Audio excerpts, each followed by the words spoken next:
Hey everyone, and welcome back to another video. In this video, I'm going to show you how to redeem a gift card on the Instacart app. Now, this video is going to be particularly useful for individuals. Let's say that you want to go ahead and redeem a gift card that you got.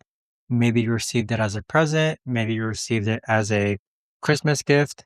How do you actually go ahead and redeem a gift card on the Instacart app? Now, this video is going to be short, sweet, and simple, guys. There's not going to be a lot of steps involved. Now, in order to do this, what you're first going to do is log on to the Instacart app. Next, go ahead and click on your profile icon in the top right-hand corner.